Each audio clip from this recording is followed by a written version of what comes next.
Bonjour à tous, je suis vraiment ravie de vous retrouver pour cette vidéo, j'espère que vous allez bien. J'avais envie de tourner à l'extérieur aujourd'hui, mais malheureusement on a un temps un petit peu menaçant, donc du coup je me suis réfugiée ici. Et aujourd'hui je vais vous parler un petit peu, peut-être d'abord un mot par rapport à ce qu'on traverse en ce moment, à les énergies notamment du mois de mai qui ont été quand même vachement intenses. Je pense que le mois de mai ça a été un mois... peut-être jusqu'à maintenant le plus intense, pour beaucoup d'entre nous, le plus intense de l'année. Comme je vous ai dit dans la dernière vidéo, c'était aussi le démarrage de la saison des éclipses, donc je pense que c'est aussi pour ça qu'on a pu ressentir ces choses de manière un petit peu plus poussée. Et c'est vrai qu'on est dans une période actuelle où il y a vraiment de profonds changements et profondes transformations qui ont lieu en nous. Et c'est aussi comme il y a beaucoup d'entre nous en fait qui vivent des fins de cycle, des gros fins de cycle dans nos vies, et on peut vraiment se sentir ébranlé jusque vraiment dans ces structures intérieures. Et je vous avoue que moi-même, je suis vraiment dans une période de ma vie qui est extrêmement profondément ancrée dans cette transformation intérieure, et évidemment je passe par des phases où je me sens vraiment ébranlée par rapport à tout ce qui bouge à l'intérieur de moi et toutes ces structures qui sont vraiment liées aussi à des parts de mon identité qui sont en train d'être désintégrées en quelque sorte. Et c'est intéressant simplement de voir que malgré le fait qu'on sent qu'il y a vraiment tout qui est un petit peu en mouvement et qui est en train d'être chamboulé, qu'en arrière-plan, il y a quelque chose de bien plus grand et de bien plus solide et de bien plus puissant qui s'ancre très fortement, et ça je le sens vraiment très fortement pour moi aussi en ce moment. Et cette chose-là, c'est tout simplement un niveau de conscience qui est plus élevé, qui est plus présent, qui est plus dans la présence, et qui progressivement fait émerger une forme de détachement, mais aussi de paix intérieure. Donc peut-être vous traversez des choses similaires, je sais qu'on est de toute façon de tous reliés, interconnectés et reliés, donc si vous avez aussi envie de partager peut-être ce que vous vivez en ce moment, n'hésitez pas à le faire dans les commentaires. Et j'avais vraiment envie de parler d'un sujet en particulier aujourd'hui dans cette vidéo, et il s'agit justement de notre lien avec Gaïa, et une certaine vision que j'ai pu avoir, et d'autres l'ont eu aussi, du futur sur Gaïa, et que c'est vraiment en lien avec ce qu'on appelle l'intraterre, les intraterrestres ou les lémuriens. Alors juste un mot peut-être sur l'intraterre, sur les lémuriens. Donc moi j'ai été contactée par les lémuriens fin 2018. Ça a été en fait un message assez profond qu'ils m'ont vraiment partagé par rapport aux années qui allaient venir donc sur Terre. Qu'est-ce qui se passait aussi énergétiquement pour l'humanité, qu'est-ce qui allait se passer. Et aussi un des messages principaux, c'était que vraiment, parce qu'ils sont présents en fait dans l'intraterre, et je vous expliquerai peut-être, je vous dirai un petit mot sur leur histoire dans un moment, ils sont déjà en fait en train d'ancrer cette vibration de la 5e dimension qu'on appelle la nouvelle Terre. Elle existe déjà sur un plan dimensionnel à l'intérieur de la Terre. Et parce qu'ils ont existé déjà des millénaires et des millénaires en arrière sur Terre, donc ils étaient à l'époque à la surface de la Terre, et ils vivaient en parfaite harmonie, en en parfait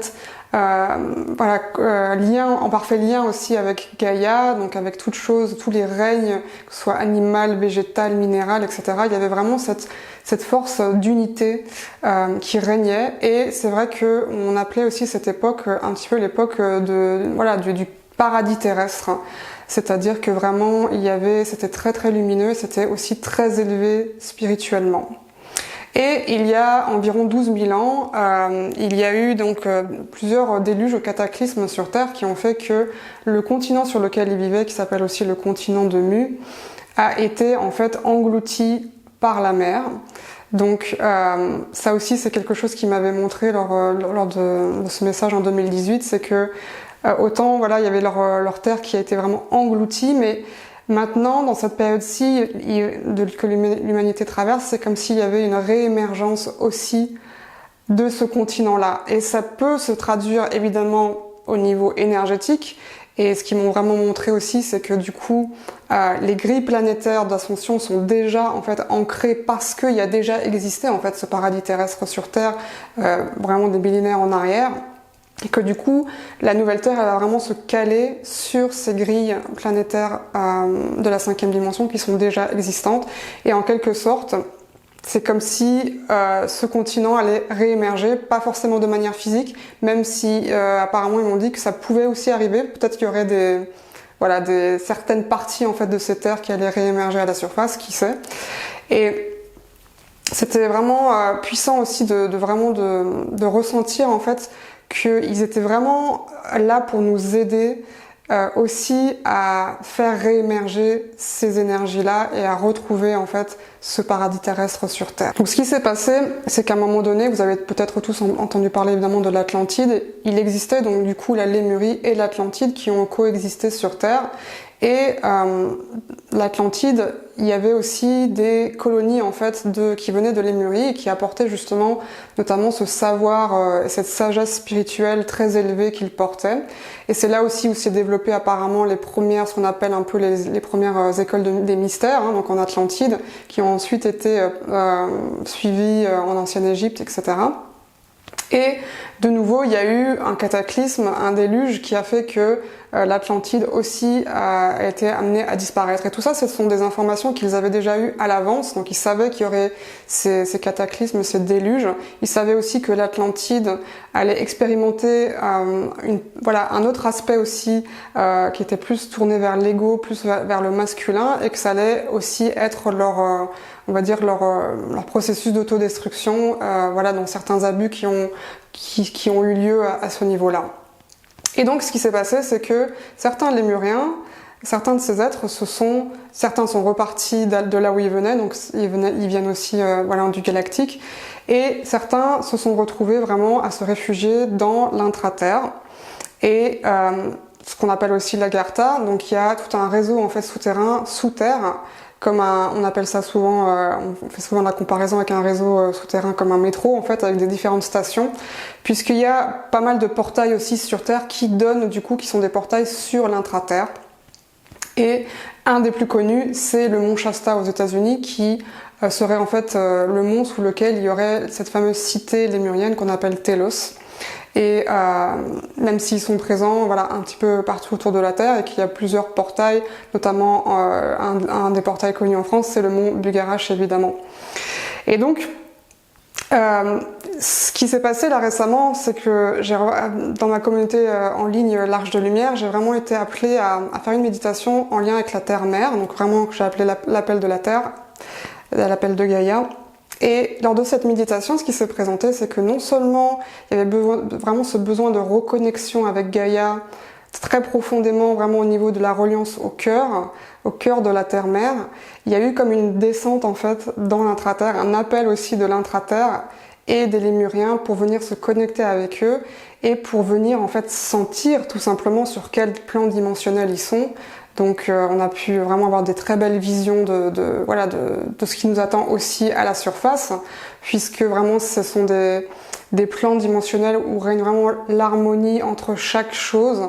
Il y a vraiment cet amour qui est très très présent, donc vraiment avec une ouverture du cœur qui est très grande, et aussi cette paix et cette sérénité en fait qui est en toute chose. Donc il y a vraiment il y a plus de conflit, il y a plus de destruction. Il y a plus de peur aussi.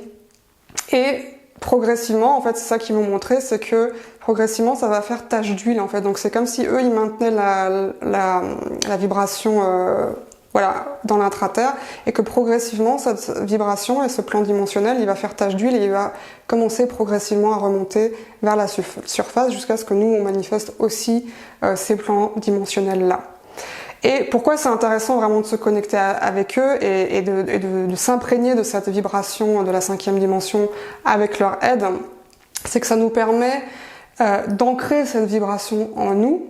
Donc de le faire régulièrement, ça va vraiment de plus en plus nous ancrer à cette vibration-là. Donc ça va nous permettre collectivement de plus en plus manifester ça aussi sur Terre. Donc c'est pour ça que cette méditation elle a été super puissante, et si vous avez envie de la faire, n'hésitez pas vraiment à aller vous inscrire sur mon site. C'était vraiment merveilleux et je pense qu'il y aura vraiment aussi une continuité dans ce processus-là parce que je les sens vraiment très présents et très dans l'envie de nous aider justement, et que c'est vraiment un moment sur Terre au niveau de l'évolution de l'humanité qui est très propice aussi à ces changements-là. Donc en fait, ce qui s'est passé aussi, c'est que parce qu'ils ont été porteurs, les Lémuriens, donc en fait on peut les considérer vraiment comme les précurseurs ou les pionniers, on va dire, de la connaissance spirituelle élevée qu'il y avait sur Terre, et ils ont influencé tout un tas en fait d'autres civilisations derrière. Et on dit souvent aussi que les peuples indigènes, certains peuples indigènes, notamment très fortement les aborigènes d'Australie, les chamans hawaïens, les Hopis aussi sont très reliés à l'énergie lémurienne. Plus globalement, ce sont vraiment les guérisseurs, les chamans, les artisans de lumière qui sont vraiment imprégnés de cette énergie lémurienne. Et c'est pour ça aussi, c'était un de leurs messages, qu'en se connectant avec eux, on réactive aussi nos propres mémoires de Lémurie. Donc peut-être ça vous parle, peut-être vous ressentez aussi à travers ce que je dis la vibration aussi qui s'active en vous, et peut-être l'envie d'aller un peu plus loin. Et c'est un processus naturel. Et en fait, ce qui se passe, c'est que donc depuis des millénaires, donc depuis 12 000 ans que ces civilisations avancées ont disparu, il y a eu comme une chute en fait dans le noir où on a perdu en fait toutes ces connaissances spirituelles. On a perdu les énergies qui véhiculaient parce qu'il y avait cette plongée justement dans l'abîme quelque part. Et tout ça, ça a commencé à progressivement réémerger, notamment à partir de 2012. Donc ça a été vraiment la fameuse date de la fin du calendrier Maya. Ça a permis justement de débloquer quelque chose au niveau énergétique qui fait qu'il y a cette réémergence progressive qui a lieu. Donc il y a eu, on va dire, 10 ans qui sont écoulés là depuis 2012, maintenant 2022. Et là, c'est comme s'il y avait une autre étape, un autre palier à ce niveau-là. Et qu'est-ce qui se passe concrètement? C'est que en se reconnectant justement à ces mémoires ancestrales qu'on porte dans notre ADN, qu'on porte dans nos cellules, dans notre âme, c'est qu'on vit en fait cette sagesse spirituelle intérieure qui est en train d'émerger. Et c'est pour ça qu'on vit tous ces chamboulements et ces changements profonds qui peuvent être parfois vraiment difficiles aussi. C'est qu'il y a vraiment besoin maintenant de laisser la place à ce souvenir-là et de jamais oublier, évidemment, ça c'était aussi un message qui venait très fortement, de ne jamais oublier d'où on vient et pourquoi on est ici sur Terre. On est ici sur Terre parce que on a été vraiment dans ce contrat en fait avec l'univers, de se dire oui, j'ai envie de revenir sur Terre maintenant parce que j'ai envie de ramener le paradis sur Terre. Et donc nous allons co-créer évidemment ça tous ensemble. Et d'ailleurs ce week-end on démarre notre premier stage de l'année. Je suis vraiment ravie aussi de pouvoir continuer ce travail aussi avec tout le monde et de vous rencontrer aussi en vrai. Et à ce propos, on a encore des places pour nos stages de septembre et octobre. Donc un stage en septembre sur la guérison du féminin et reconnexion avec l'enfant intérieur en octobre. Donc n'hésitez pas, si vous avez envie de nous rejoindre cette année, vous pouvez aller voir notre site qui s'affiche. Et je vous dis en tout cas à bientôt, et je me réjouis déjà de vivre tous ces moments avec vous à travers ces vidéos, que ce soit à travers les stages ou à travers l'Arche de Lumière. Prenez soin de vous, Satnam, à bientôt.